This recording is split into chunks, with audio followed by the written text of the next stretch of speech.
अस्सलाम वालेकुम, hello beautiful viewers, this is me Warda Kalandi and you are watching the Kalandis. Welcome to another vlog. जहाँ से ये व्लॉग छोड़ा तो वहीं से शुरू करेंगे। और हम रोज़ा रख कर इफ्तारी करके बहुत थक गए तो हमने सोचा थोड़ा सा आराम कर लें यार। 9 मुहर्रम में मेरी माशाल्लाह इतना साल ज़िंदगी में कभी ऐसा नहीं हुआ कि कोई बड़ा दिन और ख़ास करके मुहर्रम या ईद या बकरीद तो उसमें गैस जाए या लाइट जाए। लेकिन कहते हैं ना, ज़िंदगी में कभी ना कभी कोई ना कोई चीज़ पहली बार ज़रूर होती है। तो इस बार वो हुआ कि 9 मुहर्रम की रात बहुत जल्दी 9 आई थिंक बजे थे या 9:30 पे गैस चला गया, जिसकी मुझे बिल्कुल एक्सपेक्टेशन नहीं थी। और मैंने मम्मा को बोला था यार थोड़ी देर सोने दो, फिर थोड़ी देर बाद खाना बनाते हैं, आज तो 9 मुहर्रम में गैस नहीं जाएगा। और गैस वाले ने गैस लेके मेरी चित्रौल करा दी। बस फिर हम इतने परेशान हुए, फूड पांडा चल नहीं रहा था। फिर पापा खुद लेने गए, फूड पांडा होता है तो वो कन्वीनियंट हो जाता है, आ जाता है। और 9 मुहर्रम की रात आपको पता है रास्ते वगैरह भी बंद होते हैं। बहरहाल पापा इतनी मुश्किलों को पार करते हुए खाना ले आए थे। और यहाँ पे पानी के गिलन आ गए थे, दुआ ने पानी के गिलन ले लिए थे। गई तो बच्चों ने और पापा ने नाश्ता कर लिया है और पापा और मोहम्मद साहिल जो है वो चले गए सबील पर। यहाँ पर जो है सफाई और एक साथ झाड़ू लगा रही है और मम्मा तो सुबह से उठ के काम में ही लगी हुई है। अब आपको दिखाएंगे सारी क्या तैयारी चल रही है। मैंने भी शार वगैरह ले लिया है और दुआ ले रही है। और क्योंकि मम्मा कहती है हमारे को कि भाई 10 मुहर्रम को जो है वो आबे ज़मज़म का पानी नलकों में आता है, सही है ना। और जब शब आशूर की नमाज़ जो पढ़नी होती है वो आप ज़वाल के टाइम से पहले यानी ज़ोहर से पहले आपको वो पढ़नी होती है।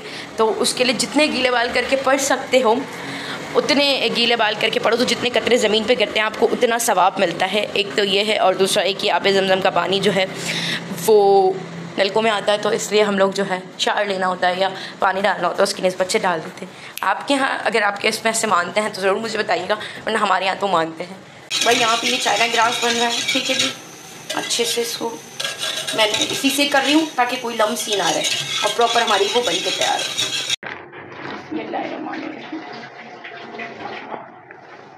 यहाँ पे हम बना लें मिल्क पाउडर, सब चीज़ों का मिक्स करके VIP शरबत बनेगा।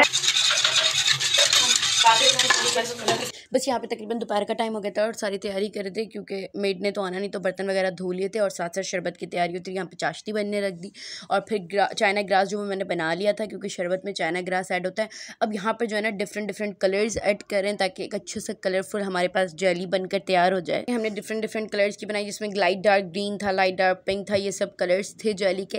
क्योंकि मेरी मम्मा ने कहा था भाई थोड़ा एक में कम रंग डालो, एक में ज़्यादा डालो तो डिफरेंट आ जाए कलर का ना, डिफरेंस आ जाए कलर का।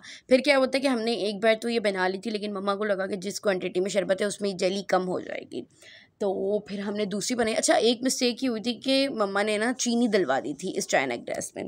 तो मिस्टेक ये कि जो फ्लोट होती है ना जेलियाँ, वो हमारी नीचे बैठ गई थी।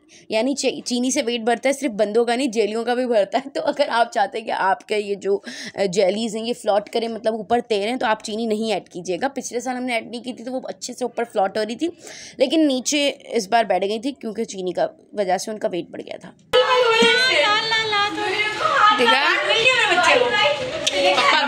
पापा का ये देखो, देखा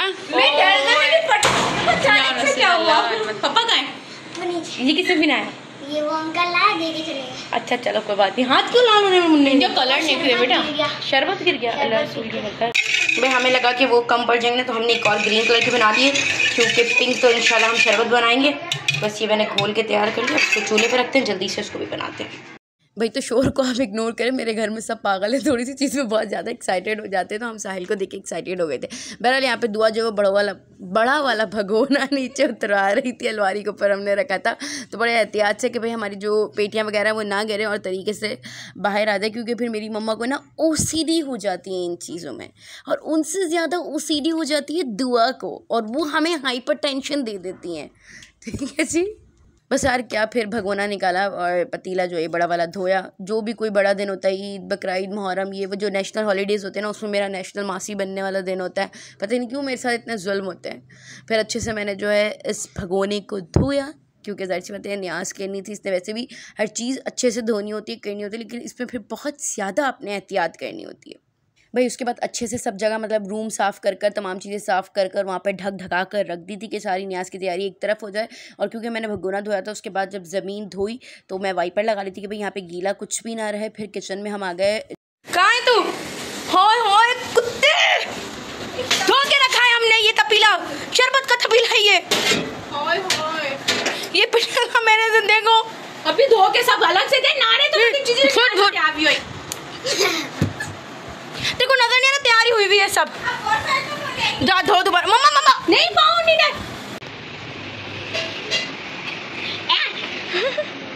डर गए। अच्छा चलो पढ़ो पढ़ो। दाने पढ़ा तो मैं दुआ मांगा था, अचानक से ऐसे नहीं खड़े हो जाते भूत की तरह, वो ऐसे खड़े हो गए मुंह पे। चलो बैठ जाओ। जा रही मैं, टाटा। दुआ मांग रहा था। अच्छा जाल में जाल मान लो क्या? तो जैसे पिछले क्लिप में आपने देखा तो इसमें हुआ ये था कि साहिल ने अचानक आवाज़ दी और हम इसको ढूंढते ढूंढते थे। जहाँ दो घड़ी सांस लो या कोई और काम करने बैठो ना, ये ऐसे काम करता है।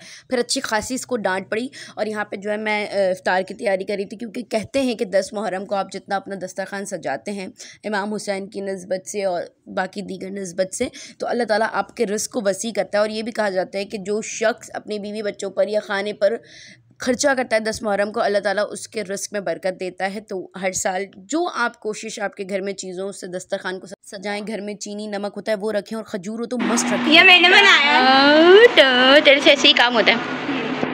देखो बंदी का ऑलमोस्ट हमारा सारा काम हो गया अल्लाह के फजल करम से, अल्हम्दुलिल्लाह। यहाँ पे ये समोसे का मसाला भी बन चुका है, ये ठंडा हो रहा है। बस अभी मामा बना रही हैं छोले और आलू। फिर हम आते हैं शरबत पे। या अल्लाह मदद, या रसूल अल्लाह मदद, पंचतन का। जी भाई, तो अल्लाह रसूल के बाद अच्छा खासे पीर औलियाओं का शजरा याद करने के बाद मम्मा का दर्स कंप्लीट हुआ और मम्मा ने शरबत बनाना शुरू किया।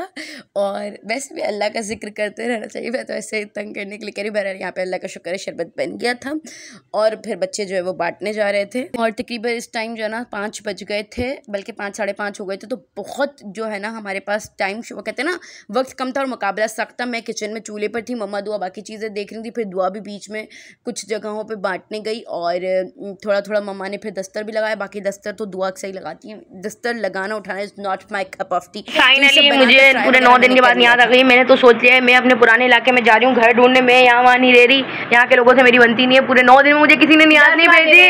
हाँ 10 दिन हो गए मुझे किसी ने न्याज नहीं भेजी। ये तो अभी दुआ देने गई थी तो इनकी दोस्त ने जो है इन रिटर्न भेजा, लेकिन मेरा यहाँ पे गुजारा नहीं है। मैं दूसरे गोले का हूँ, इस गोला पे नहीं रह सकता। मैं जा रहा हूँ यार। पिछले मोहल्ले में कितनी न्याज़ें रबी अव्वल मुहर्रम पता चलती थी। बहरहाल ये घर का कुछ हाल है, अल्लाह ये जाने। कल फिर मासी नहीं आनी, क्योंकि मासी के यहाँ जो मतलब हमारी मेड है उनके किसके यहाँ, उसकी अम्मी के यहाँ न्याज है। और अब ऐसा नहीं हो ये बर्तन वर्तन मांझ कर धो धाट कर जो मेरी हालत है, तो फिर मेरी न्याज की आपको तरसो खबर मिल रही हो। उल्टी बातें कर। अच्छे लोग जल्दी जाते हैं, मेरे जैसे लोग नहीं जाते। अभी तो मुझे दुनिया में बहुत सारे लोगों से बहुत सारे हिसाब किताब करने हैं ना पूरे। बहरहाल बाबा के लिए ये दिखाएं जी जनाब। सही है जी। ये हमने यहाँ पे प्लाजा में तो बढ़ गया है ना, अब किसका रह गया? अब बाबा और सबकी थी, मतलब जो हमारे नीचे बाबा वगैरह हैं, वॉचमैन वगैरह, उनका है। और अपने पुराने मोहल्ले और आपी वगैरह और फुप्पो के यहाँ, मतलब और चाचू के बच्चों की और दादू की और इन सब की थैलियाँ जाएंगी ना। अभी थैलियाँ बाकी हैं। हाँ ना, मतलब वो भराएंगी अब जो हमारे पानी वाले ये वो जो हाँ यार ये बैठ जाती है जेलियाँ हमारी नीचे। खैर बंद करो। बहरहाल अब मैं खा लूँ, बिरयानी आ गई है। मैंने वैसे भी कहा था बिरयानी का कोई मसला को मजहब नहीं होता, मैं बिरयानिज़म को फॉलो करती हूँ। बिस्मिल्लाहिर्रहमानिर्रहीम। तो हट यहाँ से, हट शरबत चारो है बादाम पिस्ते में नहीं पीती, फूक मार के पीऊंगी साइड से। चलो भाई आ गई दूसरी न्याज भी आ गई। इनको बेचारे को घर नहीं पता था, वरना दुआ अक्सर देनी गई तो बेचारे पूछ के आई। ये भूखे लोग का बिरोला खुला है ना, इतनी माशाल्लाह हमने डिश बनाई, पेट नहीं भरा तेरा। बिरयानी तो टाइम हो गए बेटा ये मेरे लिए आई है। बोला नहीं मैं देने में, मेरे को देखी सबके पास देना, मैं गई मेरे लिए तेरा लाई। वाह इसको देखो भीख मांगी तो अच्छा भिखारा तू तो लगा जुमेरात को मांगी हुई है ना। बाबे को दिया बेचारा वहां से आया।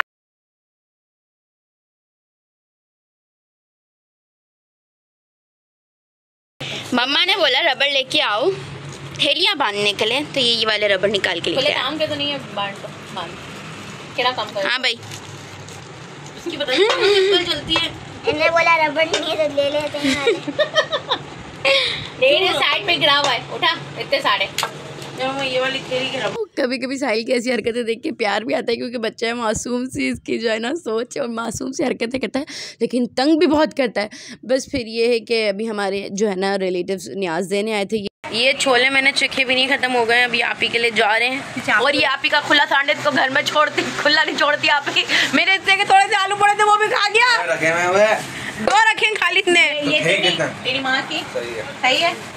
ये जा रहा है हाँ भाई यहाँ पे की ओके याद से देख ले, फिर तू थैलियाँ फाड़ देता, पिछली साल भी फाड़ दी थी तूने। थैली मैंने फाड़ी थी, तुम लोगों ने फाड़ी थी। पूरा मामू को मेरे से नहीं गिरी थी, तेरे हाथ से गिरी थी, तेरे से गिरी थी। मामू ने मैंने बोला छोड़ो मेरे। अच्छा तुम दोनों ने फाड़ी थी मिलके। 2 थैलियाँ आरब अफान की हैं, सुन ले, और एक बड़ी जो थैली है नाना की, तुम्हारे ससुर की है, मेरे ससुर की है। और इसका पप्पा का असर आया, तुम्हारी ससुर की है। बोले ना तेरे ससुर की थी। हाँ ये कबाड़ा होता नहीं कब साफ होगा, हमारे कमरे से सोना है। यहाँ तक फिर मेरा आलू खा गया इंसान। तो भैया जितनी देर खड़े रहा है ना, इसने उतनी देर कढ़ाई में हाथ मारा और मेरे हिस्से का खा गया। बहरहाल फिर यहाँ पे पापा और शरबत बांटने जा रहे थे, ये भी अपने घर की तरफ जा रहा था और हम लोग साथ बड़े हुए तो हमारा तो ये सब चलता रहता है। इसमें आलू पड़े थे सारे, वो पोली भगवान नाथ खा गया और ये छोड़े मेरे लिए, एक आलू छोड़ के लिए। अभी तू खा ले, तू ही ले ले वीडियो में से, ये था तेरा। तो इतनी मेहनत करने के बाद हाँ यार मैंने बोला मैं खाऊंगी, रोजे में थोड़ा थोड़ा सा सबने मैंने चखी ही नहीं है। हाँ वरदान तो खाया ही नहीं। और ये बच्चे बस ये भी तू ले ले, वीडियो में ले तभी छोला ना खा, तभी मैं आलू खाए, आलू थे। गरीब के आलू छोले की चाट यही है। तुम ऐसे गुर्बत वाले काम करो। आलू पता है बनवाए भी मैंने ही थे, मेरा दिल था खाने का। मसाले में उबले तो भाई इसके बाद मेरी हालत तो ऐसी हो गई थी कि नींद जो है वो आधी मौत है और मौत पूरी नींद वाला हिसाब। तो मैं आधी मौत में थी, सो गई थी। दुआ ने फिर मम्मा को सफाई वगैरह करवाई क्योंकि मेरे अंदर बिल्कुल हिम्मत नहीं थी जी। तो हमारे स्ट्रेस फ्री दिन के साथ और घर की रेड के साथ इस व्लॉग को यहीं एंड करते हैं। उम्मीद आपको अच्छा लगा। लाइक कमेंट शेयर कीजिए, हमारे चैनल को सब्सक्राइब कीजिए। दुआ में याद रखिएगा। आपसे फिर होगी मुलाकात। अल्लाह हाफिज़।